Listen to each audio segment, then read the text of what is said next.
Ce dimanche matin, dans les rues de Paris, 4 hommes circulent le plus tranquillement du monde. Un premier scooter ouvre la route, suivi d'un camion monte-charge, puis d'un deuxième scooter. Les conducteurs ne sont pas des déménageurs, non, mais des malfaiteurs chevronnés, gantés, casqués et cagoulés. Sur ces images captées par les caméras de surveillance de la capitale, on les voit respectant les feux rouges et roulant à petite vitesse. Ils s'approchent peu à peu de leur cible, le musée du Louvre.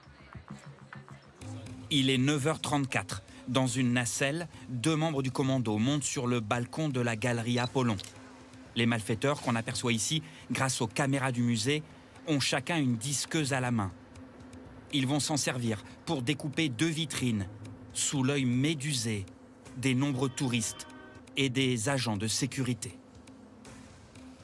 Les caïds vont repartir des lieux avec 9 bijoux d'une valeur inestimable, mais échouent à incendier leur camion.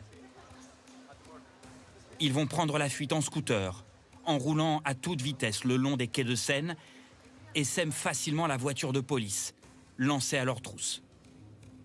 Ils font alors tomber la magnifique couronne de l'impératrice Eugénie, qui sera retrouvée, endommagée.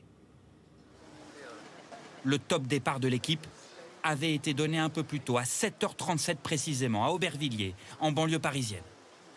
Prudents, les voleurs avaient brouillé les pistes et changé plusieurs fois de trajet et de véhicule, avant une toute dernière réunion à 9h10 dans l'Est parisien.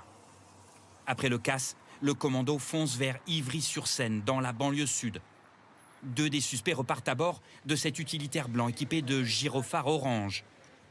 2 autres s'enfuient en scooter dans 2 directions différentes. L'utilitaire comme les scooters n'ont toujours pas été retrouvés. Grâce à l'ADN et aux investigations de la brigade de répression du banditisme de la PJ parisienne, 3 premiers suspects sont identifiés. Un 4e le sera un peu plus tard. Incarcérés, tous sont présumés innocents. 2 d'entre eux se disent totalement étrangers à l'affaire. En garde à vue, l'un d'eux a juré ne pas savoir ce que sont devenus les bijoux. J'ai pris une claque quand j'ai appris que c'était le patrimoine de la France.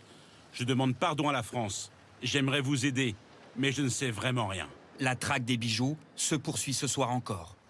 Un récent voyage effectué au Monténégro par l'un des voleurs présumés intrigue les policiers. Des dizaines d'entre eux tentent toujours d'identifier de possibles receleurs et un mystérieux commanditaire.